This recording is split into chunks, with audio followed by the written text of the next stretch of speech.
ಮಹಾನ್ ಮಹಾನ್ ಮಹಾನ್ ಮಹಾನ್ ಸಿನಿಮಾ ಮಹಾನ್ ಅಂತ. ಈ ಮಹಾನ್ ಚಿತ್ರಕ್ಕೆ ರೈತರ ಬಗೆಗಿನ ಒಂದು ಸೂಕ್ಷ್ಮ ಚಿತ್ರ. ಪಿ ಸಿ ಶೇಖರ್ ರೈತರು ಚೆನ್ನಾಗಿರ್ಬೇಕು, ಚೆನ್ನಾಗಿ ಬದುಕಬೇಕು, ನಾವು ನಿರಂತರವಾಗಿ ಚೆನ್ನಾಗಿ ಬಾಳ್ಬೇಕು.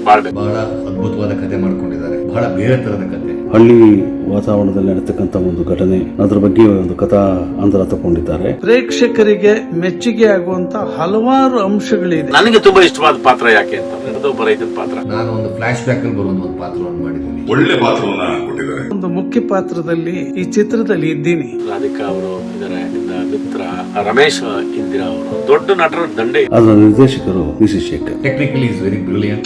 ಪ್ಯಾಷನೇಟ್ ನಿರ್ದೇಶಕರು, ಬಹಳ ಸೂಕ್ಷ್ಮವಾದ ವ್ಯಕ್ತಿ. ಅವ್ರು ಮಾಡ್ಕೊಂಡ್ ಬಂದಿರೋ ಪಿಕ್ಚರ್ ಎಲ್ಲ ಒಂದೊಂದಕ್ಕೂ ಒಂದು ಬೇರೆ ತರ ಸಿನಿಮಾಗಳು. ಜೊತೆಗೆ ಈ ಚಿತ್ರದ ನಾಯಕರು ನಮ್ಮ ವಿಜಯರಾಘವೇಂದ್ರ, ಚಿನ್ನಾರಿ ಮುತ್ತ. ಬಾಲ್ನಟ್ನಾಗೆ ಅವರು ರಾಷ್ಟ್ರ ಪ್ರಶಸ್ತಿಯನ್ನು ತಗೊಂಡಂತ ನಟ. Of course is a brilliant actor. Special affection ಇದೆ ಅವ್ರ ಬಗ್ಗೆ. ಸಾಫ್ಟ್ ಸ್ಪೋಕನ್ ಆದಂತ ಒಬ್ಬ ವ್ಯಕ್ತಿ. ಅವರ ವ್ಯಕ್ತಿತ್ವ, ಅವರ ನಡವಳಿಕೆ. ಈ ಚಿತ್ರದ ನಿರ್ಮಾಪಕರು ಪ್ರಕಾಶ್ ಎಸ್ ಬುದ್ದೂರ್ ಅವರು, ಆಕಾಶ ಪಿಕ್ಚರ್ಸ್. ಪ್ಯಾಷನೇಟ್ ಆದಂತ ನಿರ್ಮಾಪಕ. ನಾನು ಚಿತ್ರರಂಗಕ್ಕೆ ಅವ್ರು ಬರ್ತಾ ಇದ್ದಾರೆ, ಮೊದಲಿಗೆ ಅವರಿಗೆ ಸ್ವಾಗತ ಕೋರಿಸಿದೆ. ಈ ಚಿತ್ರಕ್ಕೆ ನಿಮ್ಮ ಪ್ರೋತ್ಸಾಹ ಇರಲಿ. ಇಡೀ ತಂಡವನ್ನ ಹರಿಸ್ತೀರಿ ಅಂತ ನಾನು ಭಾವಿಸ್ತೇನೆ. ನಿಜವಾಗ್ಲೂ ನಿಮ್ಮ ನಿರೀಕ್ಷೆಗಳು ಹುಸಿಯಾಗಲ್ಲ. ಮಹಾನ್ ಮಹಾನ್ ಮಹಾನ್.